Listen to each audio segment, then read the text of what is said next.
I will do what is necessary to prevent this threat from spreading to our shores and work every single day to protect the safety and security of our country, our communities, and our people. All right, that's what the his first comments after this weekend's London terror attacks. Now, shortly after that, though, that's when he went off script. He explained what he meant by doing what's necessary. He went on a Twitter tantrum, renewing calls for his travel ban. I won't read all of them, but they're on your screen. He's still calling it a ban, even though his own people keep saying it's not a ban. He's also blasting the same courts that keep knocking the thing down. Judges have already said his own words have hurt him in those cases, but make no mistake here, that is not stopping the Donald. Even Kellyanne Conway's husband, George, who was in the running for a Justice Department position, says the president is hurting his own cause and the tweets are, quote, sad. Play on words from the president himself. Now, dinner at the Conway house ought to be pretty interesting this evening. Speaking of Kellyanne, here's Conway and another White House advisor, Sebastian Gorka, saying the media shouldn't even pay close attention to those tweets. Take a listen. This obsession with covering everything he says on Twitter and very little of what he does as president. That's his preferred method of communication with the American people. That's not true. Well, he hasn't given an interview in 3 weeks. This is national security. That's right. Maybe you shouldn't tweet about it, but he chooses to. To judge national security in a time of things like the Manchester and London attacks based upon social media statements is irresponsible of you, Chris. Irresponsible of me to report on what the President of the United States says? Or to obsess. Okay. Then there is the president's tweets about the mayor of London. Now, here's the first one. Quote, at least 7 dead and 48 wounded in terror attack, and mayor of London says there is no reason to be alarmed. Exclamation point, end quote. Now, for a minute, let's forget about just how uncouth and unprofessional and inappropriate that tweet is. More importantly, it's just not true.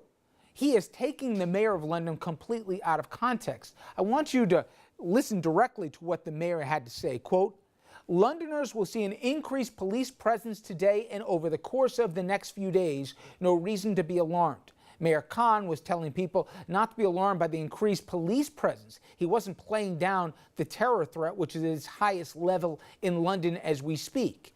Even the U.S. ambassador to the UK sided with the London mayor. Here's what he had to say, of course, via tweet. I commend the strong leadership of the mayor of London as he leads the city forward after this heinous attack. That's the U.S. ambassador to London who said that.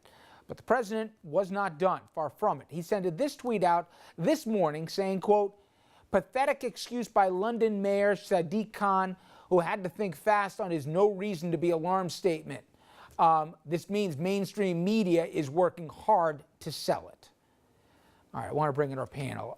Jeanne Zaino, she's professor of political science at Iona, also senior advisor at the consulting firm Applied Techonomics, and Andrew Whitman, our senior political correspondent.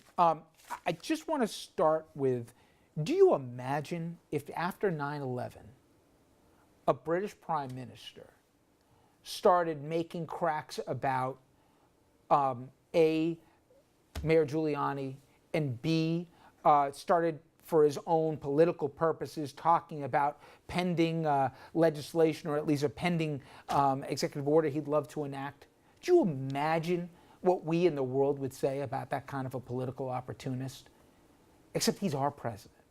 I mean, the timing of this. I mean, do you know anyone in your personal life that after something like that would say something like that?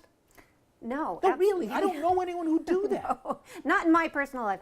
No, you know, it's astounding because you're hard pressed to imagine what it actually could possibly serve, and the answer is nothing. There is nothing you do when you make put that kind of tweet out there. Either the tweets about the mayor of London, which he has doubled down on now with his second tweet, or as it pertains to his travel ban. He is repeatedly shooting himself in his foot, and you're hard-pressed to imagine what the outcome can be. Now, with the travel ban, I will tell you, the reason may be because he thinks he was going to lose in the Supreme Court anyways, so he's taking cover that this is political, they're slow, and his Justice Department has somehow messed up. I mean, it's a stretch, but that may be possible. With the Mayor of London, it may be that it's this continued beef he's had with the Mayor of London. That said, all you have done is made yourself and all of us, because we live here and you're a president, look absolutely foolish. The only thing he had to do was to say, we express sympathy for the people of London. It is very standard and very clear. But that seems to be beyond him. He doesn't seem to be capable of doing the sort of consoler-in-chief responsibilities that we expect of a president. Okay, Andrew, what happened if this happened in Moscow instead of London? Do you think we would have gotten the same response from him? No, I think he probably would have been a lot more, deferential to the government whatever we can in do, Russia. share intelligence, right? And whatever whoever Russia would be pointing the finger at, I'm sure the president would be. And I have some questions for you, but just imagine that at home, everybody. If the attack happened in Moscow, the president, I am with Andrew 100%. The president, I will bet dollars to donuts, would have gone above and beyond to show sympathy, to provide any support possible. Meanwhile, our closest ally, he's trying to score political points with, and I said it to Jeanne, I don't know of another elected, let alone anyone in my personal life that I've met, who would do something so just a bad guy. It's highly tone deaf. I mean, and that's understating it. And I keep thinking, every time we had a mass shooting and we would have a conversation at this table, and invariably somebody who was pro-gun rights would say, you really don't want to be politicizing a tragedy like this. It's a little too soon.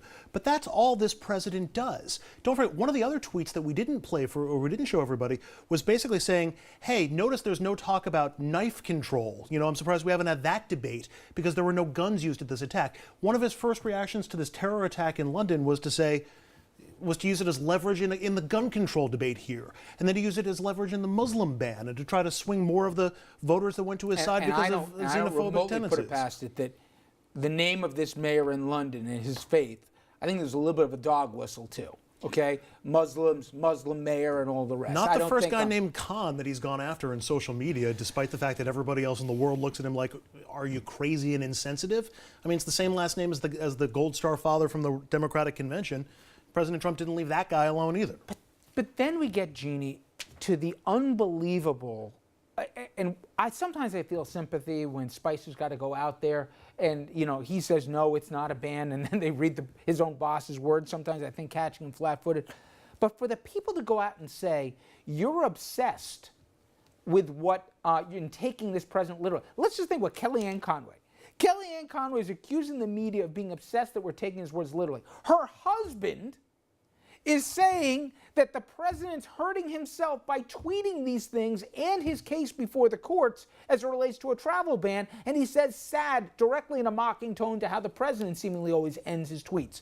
So within one household, they're contradicting themselves over this. But how else are we supposed to take this president if not taking his words that theoretically he's not being asked anything. He's unsolicitedly sending in characters to communicate his thoughts. Yeah, and you said it exactly, which is that I feel so much sympathy for anybody who is working for this president. Sean Spicer, the people in the Justice Department today, their heads must be exploding as they sit here and they listen to what is going off. He was the one that was not supposed to call this a travel ban. It was supposed to be a travel pause, as we were told, because he is now going to make it very difficult. Even if the court wanted to step in and lift these injunctions, it's going to be very difficult for them to do this now. And the Justice Department worked very hard to put together this new executive order that, by the way, the president signed, and now he is criticizing that very executive order. And we wonder why he can't get a full staff in the White House or in the executive branch, and why good people are turning him down left, right, and center. Because if you are going to be undermined at every moment on your job, why would you ever want to be there? And so, all of these communication issues that people talk about and that White House being kind of in disarray, none of this will stop unless the president is Andrew, kept just under control. for people to, this is going to sound a little inside baseball. The president reacted the way he did because of something that the Drudge Report said. Now, for people who think I'm in any way making this up, positively, and you watch some of the morning shows, whether it's Fox and Friends or Morning Joe, literally within seconds they'll say a comment and you'll see a response from the president. He does not digest intelligence briefings. That's a known fact. He doesn't like to do any reading or research. Everybody knows who presents to him. It should be in PowerPoints with bullet points with colors. And I'm not trying to be pejorative in any way. Literally, a Drudge Report comes out and says what they do about the Lyndon Bayer, and he instinctively goes and reacts. That's our president. There's that, and there's Fox and Friends, and there's stuff that's popped up on Breitbart. But yeah, it's knee-jerk reaction. I've used this line before, but it's grandpa who's watching Fox News all day with Twitter in his hand, and he can't be stopped. And the White House press staff has been looking to distance themselves from Trump's tweets since the beginning of this administration and going back to the campaign. How many times have we heard them say, the president's tweet speaks for itself, except it never does. And they don't want to and they don't want to have to deal with it, which is why they're smacking back and saying, yeah, you're obsessed with it. They don't want to have to answer the questions. Well, there's going to be a lot of questions this week, because when we come back after the break, it will be a hugely important week in Washington. While everyone's focused on James Comey's testimony coming up Thursday, and he will be testifying, President Trump announced a plan that would impact everyone every time they try to drive, fly, or even take a train. And critics, they're pouncing on.